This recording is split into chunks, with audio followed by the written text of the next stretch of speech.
प्यारे साथियों, सभी को हमारा प्यार भरा नमस्कार। सभी अधिवक्ता साथियों को बहुत सारी हार्दिक शुभकामनाएं भी।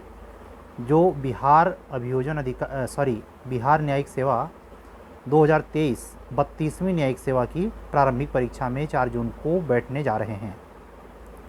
कल हमारा टेस्ट सीरीज का आखिरी प्रश्न पत्र सामान्य अध्ययन पे जा रहा है और कल हमारी टेस्ट सीरीज पूरी हो जा रही है। हमसे जुड़े हुए बिहार न्यायिक सेवा भर्ती के लिए प्रारंभिक परीक्षा में सभी अधिवक्ता बंधुओं और बहनों को अग्रिम शुभकामनाएं। साथ ही कल आप लोगों की बहुत मांग पर मैंने कट ऑफ पर अपना एक आकलन उत्तर प्रदेश जूनियर डिवीज़न न्यायिक सेवा मुख्य परीक्षा की भर्ती के लिए जो था उस पर एक अंदाज़ा अपना बोर्ड पर समझाया है।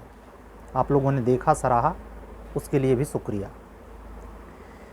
आज कुछ बातें करेंगे नॉर्मल कसमकस से निकलने के लिए।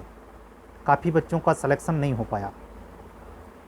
आप प्रचंड सत्य जानते ही हैं, स्वाभाविक सत्य नहीं कह रहा हूँ, प्रचंड सत्य। प्रचंड सत्य क्या है? 800 लड़के बाहर हो गए, 220 इंटरव्यू दे, ये भी बाहर होंगे। 69 में से 100 लगभग 30 लड़के बाहर होंगे। 130 क्यों, लगभग 150, क्योंकि 220 क्वालिफाई हैं। 150 लड़कों का इसमें नहीं होगा। और आप एक चर्चित कहावत जानते हैं ना, जो जितने ऊपर से गिरता है उसको चोट लगने की संभावना उतनी ही अत्यधिक होती है। जो प्री से बाहर हो गया उसको उतना मलाल, उतना अपने आप पर गिल्ट नहीं फील होगा, लेकिन जो मेन से बाहर होता है उसको ज़्यादा स्वाभाविकतः कष्ट होता है। वो बहुत विश्लेषण पे जाने या न जाने का कोई अर्थ रहता नहीं। वो चर्चा केवल निर्मूल होती है उस पर कि सफाई पेश करना, ये नहीं वो नहीं, ये मन मानता ही नहीं, वहाँ जाता ही नहीं। अगर स्पिरिचुअल थोड़ा सा नेचर है तो वो थोड़ा भक्ति में लग जाता है। कौन सोचता है प्रारब्ध आज के दिमागी युग में? दिमागी युग में प्रारब्ध की बात असंभव। दिमागी युग में मेरा हुआ क्यों नहीं? होना चाहिए था। असल में ये पूरा खेल, जैसा कि मैंने जस्ट यूपी एपीओ की रिजल्ट आने के तुरंत बाद जो वीडियो डाला था, समझाया था कि कैसे ये बिल्कुल संचालित आपके ही द्वारा चीज़ें नहीं हो रही हैं सृष्टि में। वो हमेशा याद रखिए, चाहे बिहार का देने जा रहे हैं चाहे कहीं का देने जा रहे हैं, अगर आपको सक्सेस मिलती है तो आप बस इतना जानिए कि कंप्यूटर के सिस्टम में ऑलरेडी आपका मैकेनिज्म फीड है। आप उस पर नृत्य कर रहे, बस इतना, इससे अधिक नहीं।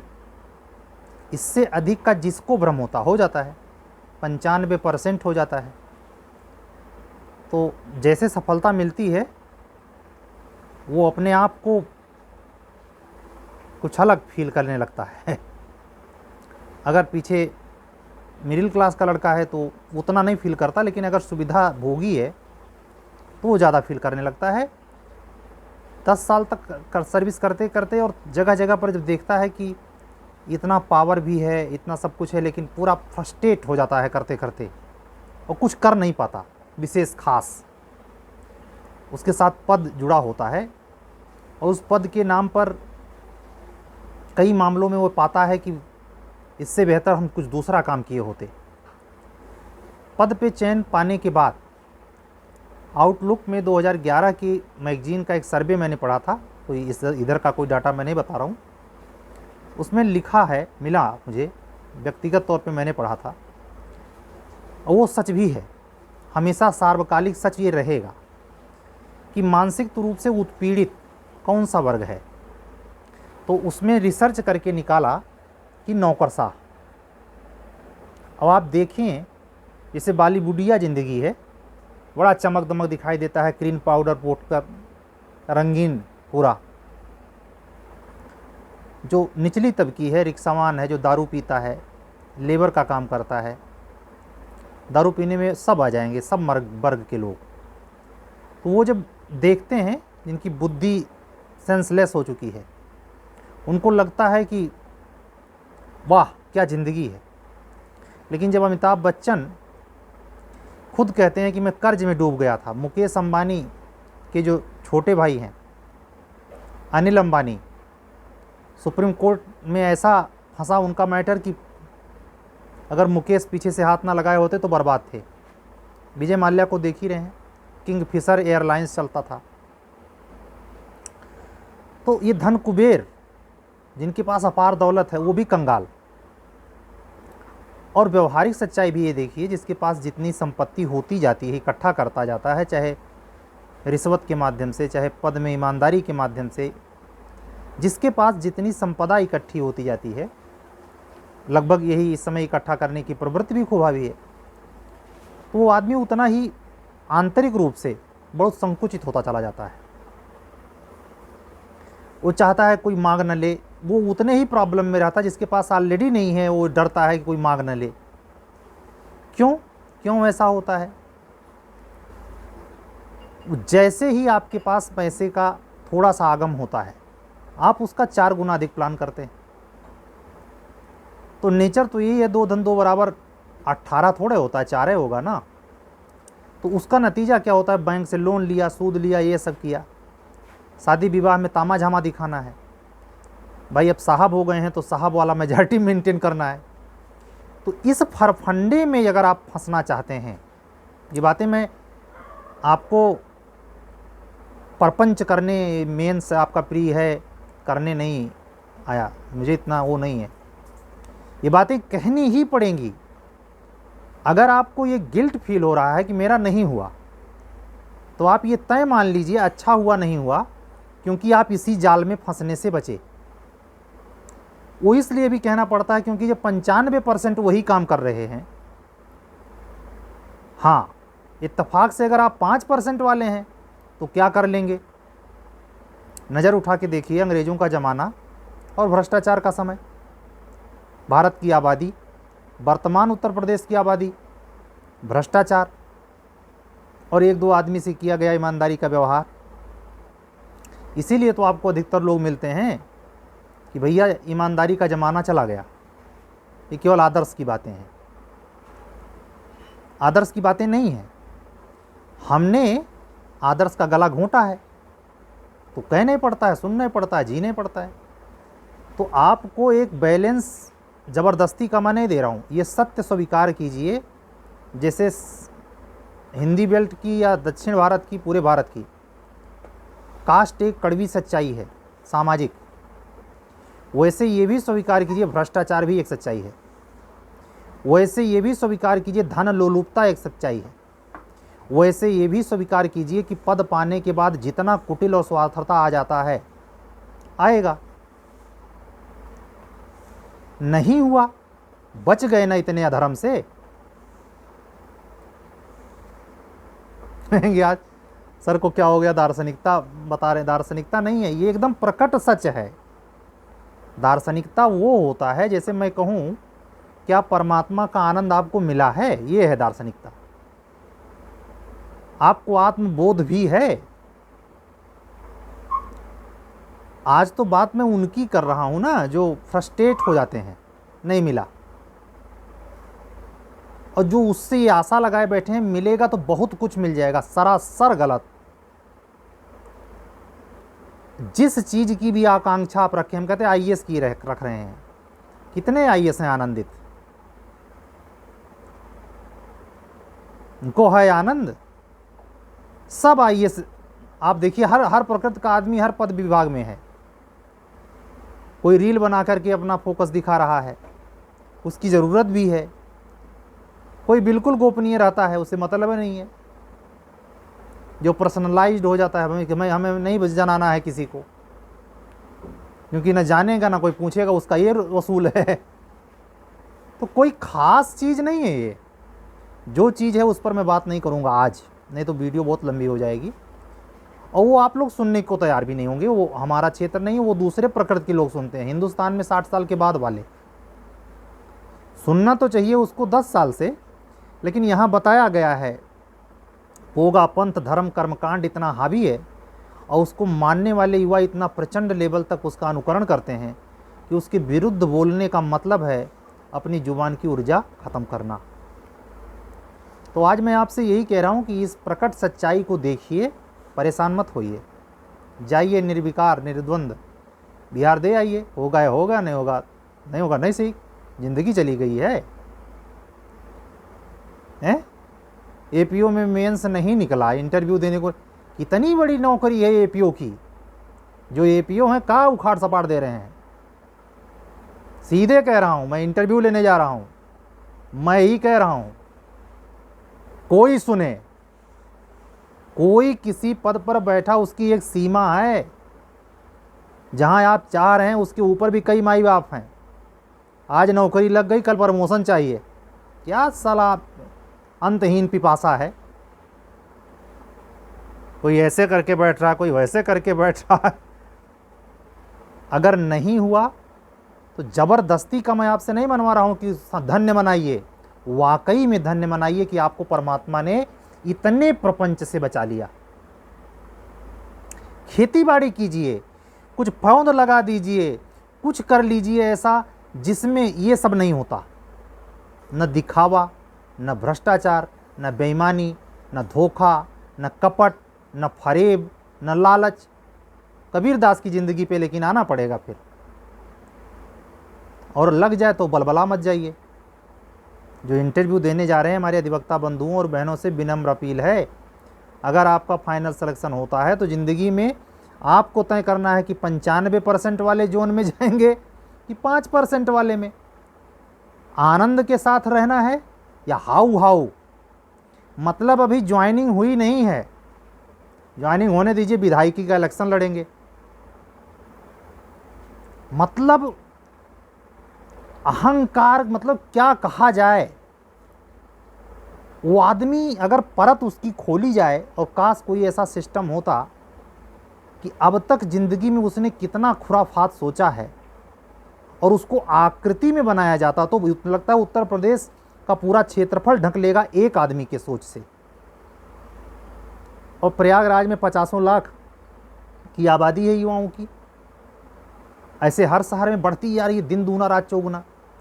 मीडिया भी इसमें हवा देती है, वो आईएएस हो गया तो भगवान हो गया, वो पीसीएस हो गया तो भगवान हो गया, वो एपीओ हो गया तो बड़का तूरम खां, कुछ नहीं हो गया। सबको बढ़ाने वाले, मैं तो केवल 5-6 महीने की बात है, लेकिन इसके पहले भी कहीं भी मैं अपने सामान्य जीवन में बातचीत करता था, मैं इस बात को खुश करने के लिए आपको नहीं बोल रहा, मैं भीतर तक ये पहचान गया हूँ। 30 साल की उम्र आते आते तक ये बात मुझे चल गई थी पता कि गजब नाच रही है दुनिया बंदरिया की तरह। एक आकांक्षा पूरी नहीं होती कि दूसरे के लिए मर मिटने के लिए पूरा दौड़ जारी है।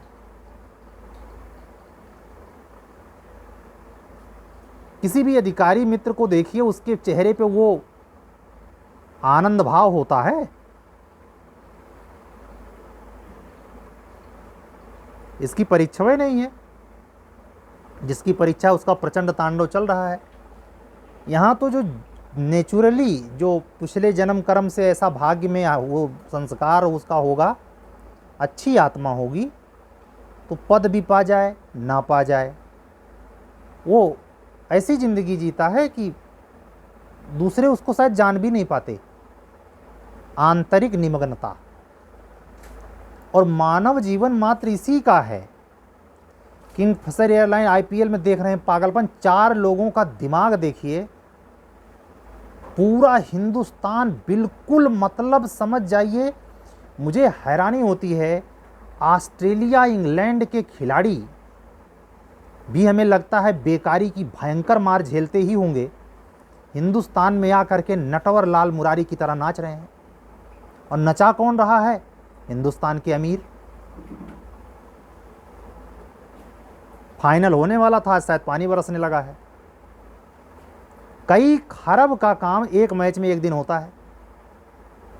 कहाँ ले जाओगे, कहाँ पा जाओगे इससे।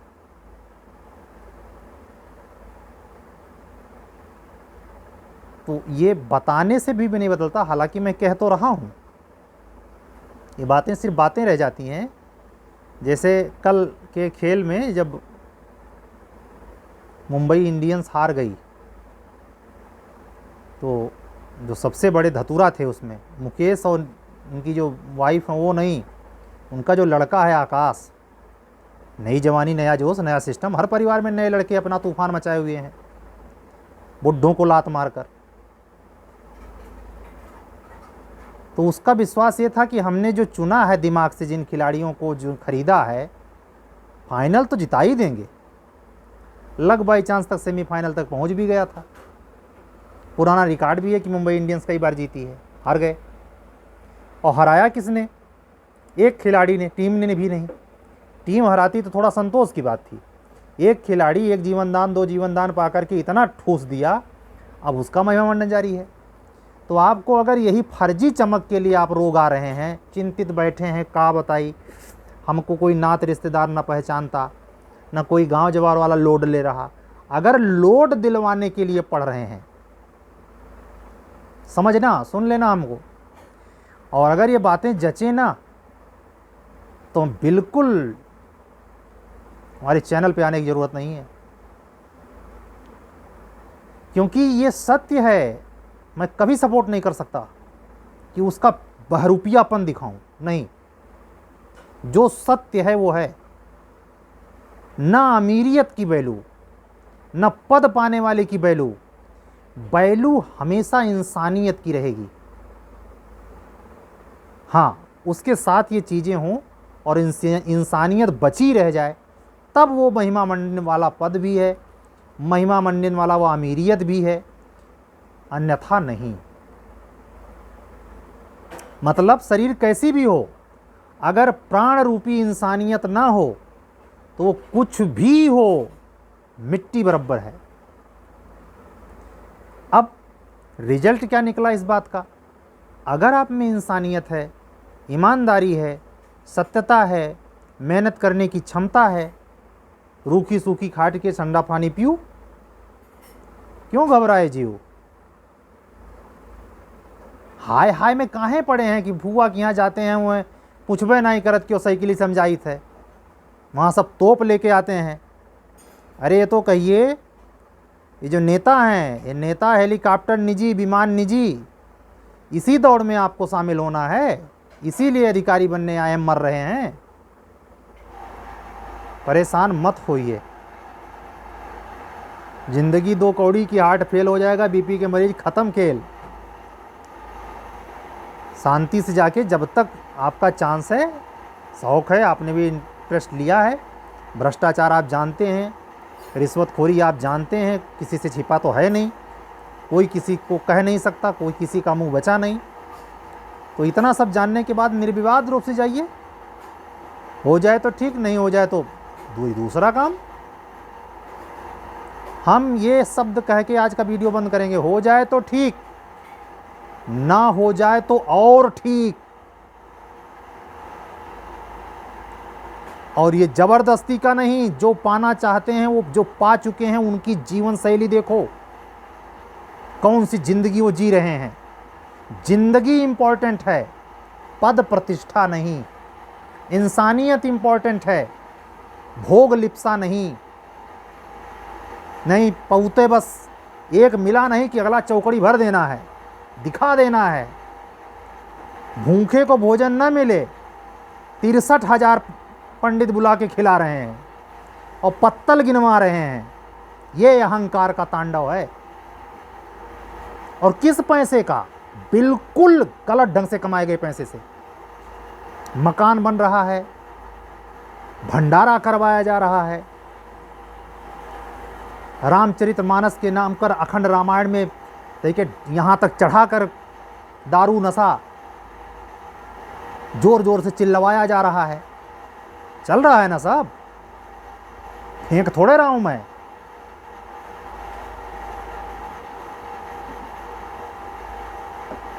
फर्जी की ये सामाजिक प्रतिष्ठा के चक्कर में मत पड़िए। अपने मूल प्रतिष्ठा पे ध्यान दीजिए, आप अपनी नज़र में कितना प्योर हैं, वो भगवान चेक कर रहा है। जहाँ ये सब पूरा ढकेल के जाकर के आपको अंतिम में सुलगा देंगे, हिसाब असली वो करा, उसकी चिंता करिए, इसकी नहीं। मिले तो वाह वाह, न मिले तो और वाह वाह। जय सिया राम सभी का।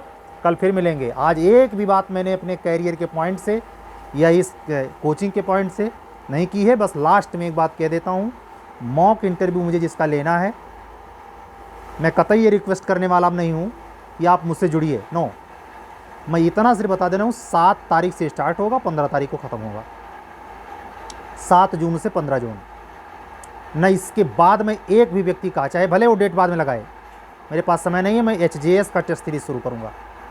18 तारीख से हमने ये डेट 10 तारीख को लगाई थी, लेकिन मजबूरी में मुझे 5 साल 8 एक हफ्ता टालना पड़ रहा है, इसीलिए मैं और नहीं टाल सकता।